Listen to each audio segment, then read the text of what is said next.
à toutes et tous et bienvenue dans la chambre de Goupil pour une nouvelle vidéo où on parlera de potentiomètre.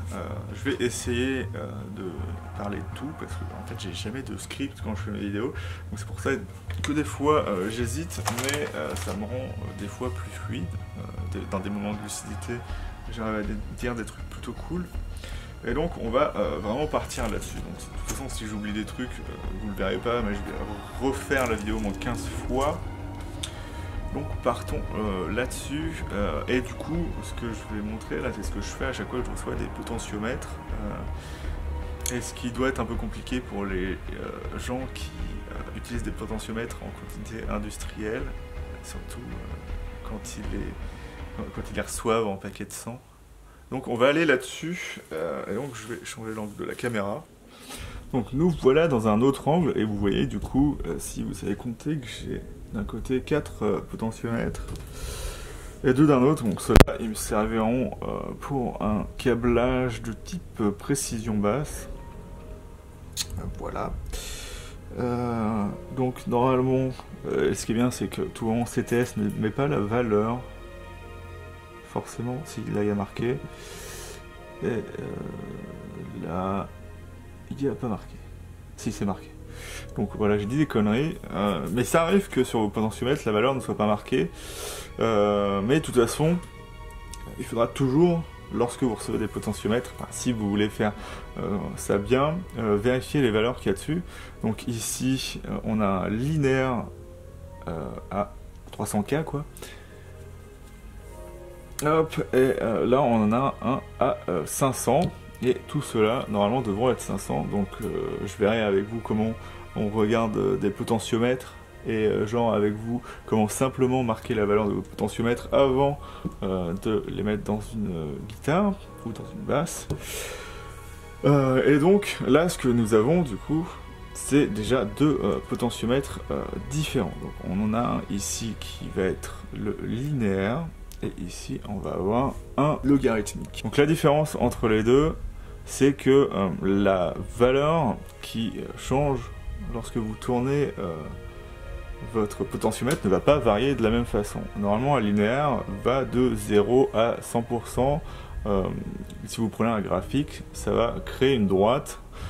Donc, ce que ça fait, c'est que ça fait varier basiquement la valeur du potentiomètre graduellement, d'une façon assez du coup linéaire.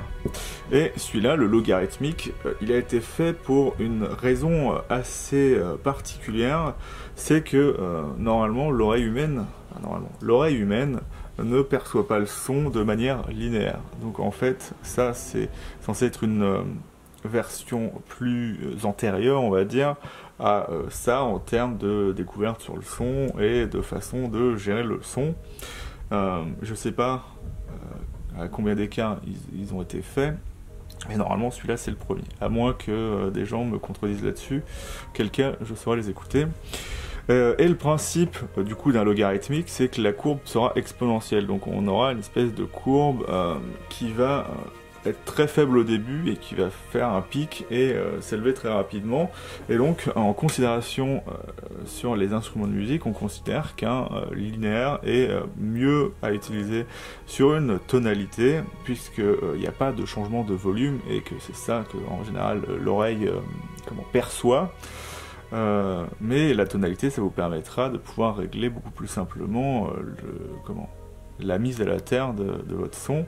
Donc sachant que un potentiomètre, ce qui est fait, c'est envoyer toutes les fréquences aiguës, ou un certain nombre en fonction de votre condensateur, à la terre. Donc plus votre potentiomètre est réglé haut, ou à 10, tu vois, par exemple, et bien moins, disons qu'il y a des fréquences à la terre, et plus votre micro aura le son qu'il devrait avoir, puisque, je dis devrait, parce que ça enlève quand même quelques fréquences d'avoir dans le circuit un potentiomètre et un condensateur, mais du coup, un son de basse très aigu avec votre précision, votre jazz bass ou votre guitare, ce sera le son naturel de votre instrument de musique, et donc ce que va faire le potentiomètre, c'est le mettre à la terre, et donc il est considéré plus efficace pour joueurs d'avoir quelque chose de plus linéaire pour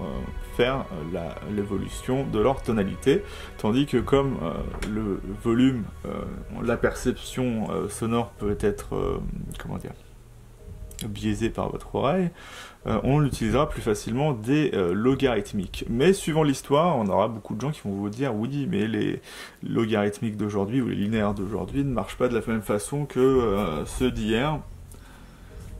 Après, je dis juste ça comme ça, hein, je vais pas mettre mon avis là-dedans, mais il y a des considérations qui sont aussi un peu biaisées par le fait que on dit ouais, Gibson, leur potentiomètre linéaire était mieux avant. Avant, ils utilisaient beaucoup plus de logarithmique, mais bon, ça, on va pouvoir rentrer du coup dans la deuxième phase de la vidéo où je parlerai de ça. Du coup, dans les logarithmiques, bon là j'ai pas de logarithmiques différents, on va avoir deux types de logarithmiques. Alors ceux-là, ils font partie tous de la partie dit logarithmique. Donc voilà, c'était ça. Logarithmique, c'est souvent indiqué par audio taper. Et ce que va avoir le logarithmique audio vintage audio, voilà, c'est que en fait la relation de l'évolution de la courbe est différente d'un moderne.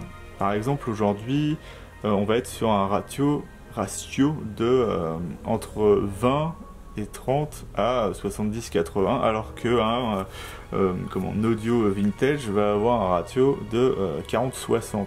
Donc en fait, dans la transition, il ressemblera beaucoup plus à un logarithmique. Donc pour moi, c'est un peu le potentiomètre ultime, bien utilisé dans un bon circuit. Par exemple, si vous utilisez ça dans un circuit Gibson, ça va beaucoup moins s'entendre, surtout si vous avez un condensateur à faible valeur. En fait, ce qui marche le mieux, c'est les plus hautes valeurs, puisque vous entendrez beaucoup plus la différence. Et donc ça a pour moi une transition beaucoup plus naturelle, puisque souvent les audios ou logarithmiques 20-80, c'est soit vous entendez rien, soit vous entendez tout en fait. Et donc c'est le syndrome de, par exemple pour les basses, je trouve que les audios modernes marchent très mal parce que la plupart des basses que j'ai testées aujourd'hui, vous faites que mettre le volume à fond. Vous avez pas de transition, alors que sur une guitare, c'est beaucoup plus, comment dire, le micro vous permet d'avoir beaucoup plus de nuances. Et donc, un audio vintage peut permettre de pouvoir avoir une utilisation un peu plus, comment dire ça, douce du volume et de pouvoir utiliser sa basse, notamment à volume un peu plus faible. Après, c'est des considérations personnelles. Donc en termes physiques, après des potentiomètres, on va avoir des différences physiques notables. Donc ça, c'est des potentiomètres dits US, donc là tous ce sont des CTS, donc c'est la marque prédominante aujourd'hui en potentiomètre US. Après les marques, quand les petites marques utilisent du CTS, mais plus adaptées à leur utilisation, donc avec des tolérances plus faibles, ce qu'on verra après. Donc la tolérance, ça va être la variation de valeur en fonction de ce qui est indiqué sur le potentiomètre. Et donc plus vous prenez un potentiomètre de qualité, normalement plus la variation est faible. Et donc sur certaines marques qui font du câblage guitare, ils vont avoir des potentiomètres spécifiques à eux, mais ce sera quand même des CTS avec marqué leur marque quand même dessus. Donc ce qu'il va y avoir du coup comme différence, c'est que souvent les US sont souvent opposés au métrique, et donc c'est parce que le type de vis est différent, mais aussi on attache ça à la taille du potentiomètre en lui-même. Souvent les potentiomètres asiatiques sont beaucoup plus petits et sont pas forcément moins efficaces, c'est juste que souvent ils coûtent beaucoup moins cher, et que ceux-là sont des potentiomètres à taille historique. Après, je soupçonne les potentiomètres de grosse taille de prendre beaucoup moins la chaleur lors de la soudure et donc de résister mieux. Après, c'est une considération personnelle, mais donc on opposera les US aux métriques parce que le plat de vis est différent et que tous les Asiatiques en fait utilisent la valeur européenne, alors que les Américains vont utiliser des valeurs spécifiques à tout leur plat de vis, ce qui est assez embêtant. Pas pour les potentiomètres, pour autre chose. Et donc, après, comme différence physique après notable, là on pourra le voir ici, c'est qu'on va avoir les... je sais plus comment s'appellent les pleins, mais ceux-là s'appellent des split shafts. Donc si vous voyez là, voilà, vous allez avoir le bout qui va être fendu, alors que celui-là est plein. Et donc la seule chose que ça va faire, c'est qu'il n'accepte pas le même type de bouton de réglage. Donc ceux-là vont typiquement prendre les Fender type Telecaster ou Jazz Bass. Donc à savoir les boutons chromés avec une vis sur le côté, ou les boutons type chapeau Jazz Bass avec une vis sur le côté. Après il y a plein de versions différentes mais qui font des boutons de potentiomètre. Mais ce sera à vous de voir. Donc ça on l'aura souvent plus sur des instruments type Fender à la fois Telecaster ou basse, parce qu'après les Stratocaster, les Jazzmaster et les Jaguar vont pas avoir ce type de boutons, puisqu'ils vont avoir des boutons qui s'insèrent à force. Et ce que vous voyez aussi du coup là, c'est qu'on va avoir aussi plusieurs taille de tige filetée. Donc usuellement on en a 3. Après il y a des longueurs spécifiques. Donc ça c'est le short, ça c'est le medium, et après on aura le long. Et donc le long c'est typiquement celui qu'on va avoir sur certaines Les Paul, parce qu'il y a eu des périodes où ils ont vraiment fait la défonce très très fine. Mais souvent quand on a une table, on va avoir quelque chose de beaucoup plus long. Donc moi j'utilise cela sur mes manches collées, parce que ça permet à la fois d'avoir une longueur assez grande pour passer à travers le bois et pas avoir le potentiomètre qui reste dans la cavité super long, ce qui était le cas sur un de mes prototypes de guitare. Alors que celui-là il est beaucoup plus adapté à faire un... comment dire, d'accord, il le voit pas, tu vois ma main là? Non, tu vois pas, allez.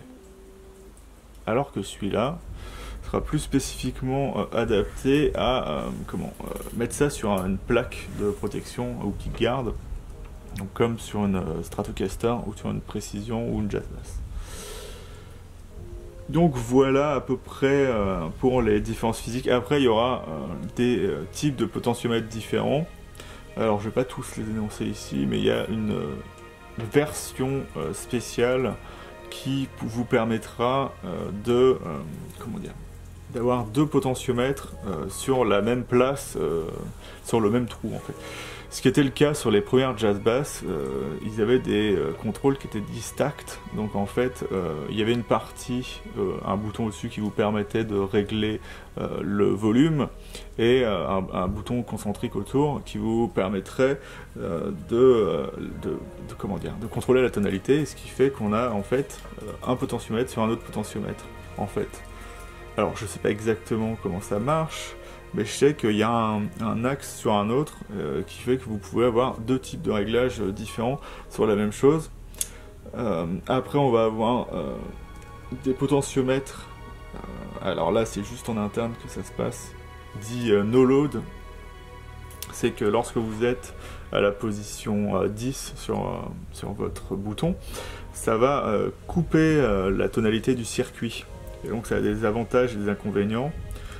Je sais pas si je pourrais vous mettre en lien la vidéo, peut-être un jour, si on me le demande, mais c'est en anglais, où c'est dit que c'est pas forcément un avantage dans certains circuits de guitare, mais en fait ça vous permet d'avoir le micro quand c'est à volume max.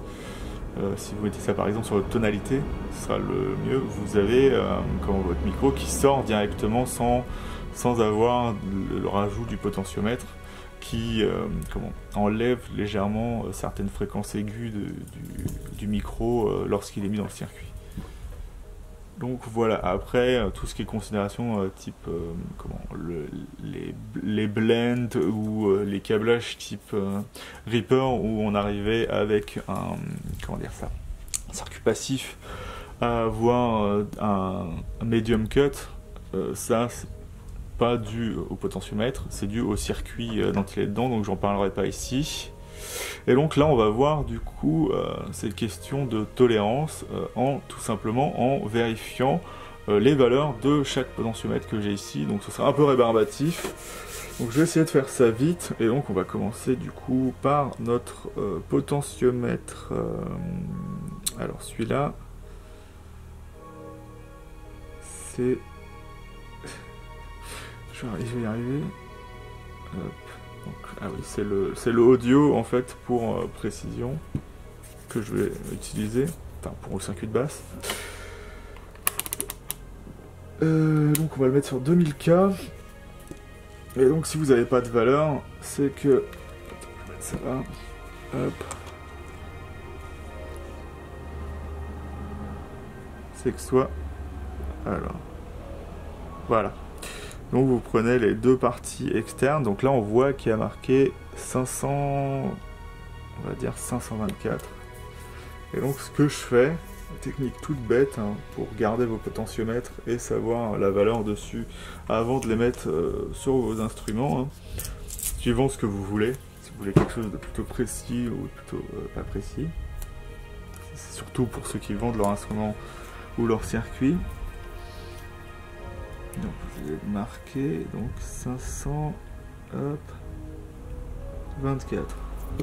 Donc celui-là c'est un audio vintage audio, donc je vais l'utiliser pour faire un volume. Donc on va prendre du coup celui-ci.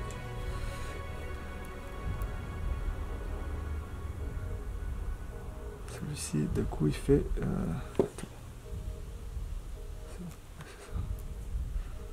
De toute façon, je crois que les deux pattes de l'extérieur donnent la valeur sans se préoccuper.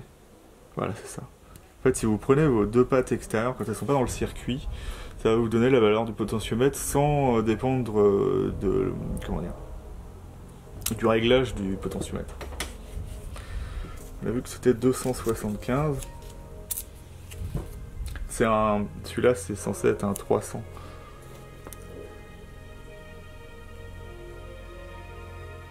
Alors, si vous ne le savez pas, hein, pour votre culture, plus un potentiomètre est utilisé dans sa vie, plus en fait, c'est un peu comme un tourne-disque en fait, un potentiomètre. Vous avez une partie qui touche un disque et qui va tourner. Et donc, pour faire la connexion tout le temps, en fait, le principe, c'est que, en fait, ça allonge, en gros, votre circuit. Et donc, le plus il va aller d'un côté, le plus il va vouloir faire sortir des choses du circuit en allant au plus court. Et dans l'autre sens, c'est pareil. Donc, c'est comme ça qu'il arrive à faire sortir certaines fréquences et pas d'autres. C'est qu'il y a certaines fréquences qui vont vouloir plus se barrer du circuit. Et donc, au fur et à mesure que vous réglez la longueur de votre circuit électrique, il y aura plus de fréquences qui partiront à la Terre. Suivant le condensateur que vous avez mis dessus. Donc là c'est pour du coup un autre instrument, et ça c'est pour l'instrument que je suis en train de faire en ce moment. Et donc c'est que des potentiomètres audio vintage, parce que je fais une type Gibson. En fait elle va avoir un câblage légèrement différent d'un câblage de Les Paul des années 50. En fait je fais un câblage de Les Paul des années 50, mais en incrustant à l'intérieur un câblage de EB0 en manche en fait, voilà. Donc avec deux condensateurs au lieu d'en avoir qu'un seul. Donc ceux-là en fait, je l'aime bien les acheter chez cette personne, enfin ce vendeur de potentiomètres, parce que ceux-là là, particulièrement, ceux qui sont utilisés pour Gibson, ont comment dire ça, une variation très très faible parce que là on était à 495, c'est vraiment très bon. Donc la tolérance est très faible. Donc au moins ça évite certains paramètres de rentrer en jeu dans votre compréhension du circuit de votre instrument. Voilà, celui-là il est carrément pas mal non plus.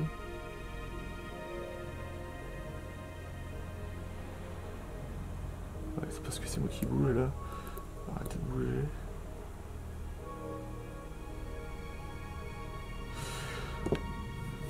Ouais, alors c'est entre, on va dire 507.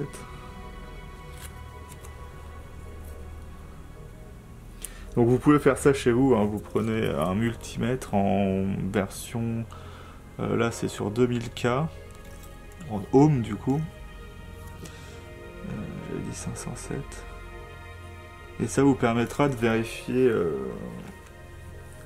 à la fois que votre courant passe dans vos circuits et la valeur de vos potentiomètres. Tac, tac, tac.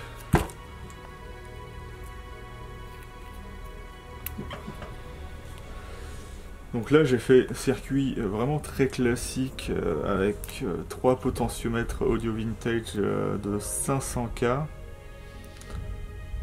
Mais sur les guitares en fait, comme le volume est vraiment beaucoup plus faible, enfin beaucoup plus, enfin non, le volume est plus élevé sur le micro aigu en fait, ce que je fais c'est que je mets un, et du coup je me souviens plus de ce que j'ai mis, je mets un, ok, un potentiomètre 300K. D'ailleurs, on va parler de ça du coup. Donc avant de finir, ou en finissant, une dernière considération en fait, c'est que en fait plus, d'ailleurs ça je vais le dire, hop, après, donc si je vais le dire maintenant. Donc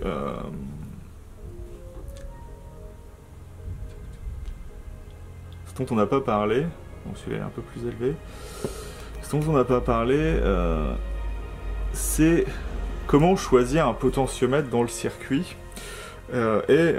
Par principe, en fait, ce que ça fait, c'est que c'est beaucoup plus important dans la tonalité, puisqu'en fait, un potentiomètre mis en volume va juste, par les lois physiques, augmenter le volume de l'instrument.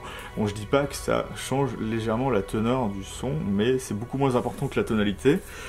Donc, en fait, plus vous aurez un potentiomètre, comment dire, avec une valeur élevée pour votre volume, plus vous aurez un volume important indépendamment du micro que vous mettez dessus. Après, lorsque vous mettez en tonalité, plus vous mettez une valeur élevée en tonalité, plus en fait ça va faire ressortir de fréquences aiguës, indépendamment du condensateur que vous avez mis dessus. Et il y a aussi quand même le condensateur qui joue. Mais par exemple, pour une même valeur de condensateur, si vous mettez du 250K, vous aurez moins d'aigus qui passeront de votre micro que si vous utilisiez un 500K ou un 1 meg. Ce qui est d'ailleurs assez particulier, toutes les Fender, tous les nouveaux modèles de Fender à partir des années 50 vont avoir des potentiomètres 1 meg. Je suis pas sûr pour les jazz bass, il faudra vérifier, mais les Jazzmaster, les Jaguar, et après les Telecaster Custom, je sais pas pour les Deluxe, vont avoir des potentiomètres 1 meg, ce qui va notamment plus que les micros wide range faire que le son Fender ressort de micros qui sont pas forcément de type Fender, comme le wide range qui est, on le rappelle, le humbucker type Fender, qui a des particularités mais qui reste un humbucker, donc qui a le même genre de tonalité quand on joue avec. Voilà. Donc si vous changez la valeur d'un potentiomètre, ça va plus facilement se sentir si vous le mettez en tonalité, puisque ça changera plus le rendu de votre son plutôt que juste le volume. C'est pour ça que des fois, par exemple, dire que les Gibson, en fait les Gibson d'une certaine époque étaient bien faites, dans le sens où il y avait vraiment un choix particulier, hein, comme je le disais, sur une Les Paul des années 50, enfin pas tous les exemplaires, parce que je sais pas ce qu'ils faisaient avec, on avait souvent en manche 500K, 500K, et après en micro aigu, on aurait 300K volume et 500K tonalité, ce qui ne change rien dans la tonalité de l'instrument. Même si vous jouez avec, vous percevrez même pas la différence, sauf que l'équilibre pour un micro qui est bobiné de la même façon, donc avec la même résistance, vous aurez un truc plus équilibré, parce que lorsque vous réglez votre guitare, il faut le régler, enfin micro, il faut régler le micro avec la dernière casse frétée pour voir l'influence des aimants sur la corde. Donc typiquement, ce qui va vous indiquer que vous êtes avec un aimant qui a de l'influence, c'est que le son fera des oscillations en fait. Vous entendrez et donc ça veut dire que la corde est des fois attirée, et donc elle va tout le temps faire à peu près le même son, au même moment, dans l'oscillation de la corde, au final. Et donc, du coup, lorsque vous réglez un micro-manche, vous êtes obligé de le mettre plus bas, parce que le micro, la corde bouge beaucoup moins au niveau du micro aigu qu'au niveau du micro grave. Donc le micro grave doit être réglé de façon à ce que lorsque vous frétez la dernière case, ce soit bon, mais du coup, lorsque vous jouez en faisant des accords, donc sur le bas du manche, au niveau du sillet, on va dire, vous avez quelque chose qui est beaucoup moins proche des cordes, donc le rendu de volume sera beaucoup plus faible, et donc si vous matchez ça en mettant un potentiomètre plus faible sur le micro aigu, ça permettra d'avoir un peu plus de puissance ou un peu moins de puissance sur l'aigu, ce qui remontera un peu l'équilibre du son. Donc si vous avez des questions là-dessus, n'hésitez pas à en poser. Après, si vous voulez me parler de circuits particuliers, c'est pas vraiment mon truc, et de toute façon c'est pas le sujet ici, donc voilà. Vous pouvez quand même poser les questions, hein. Pas de problème. Donc je vous dis salut et à bientôt dans la chambre de Goupil.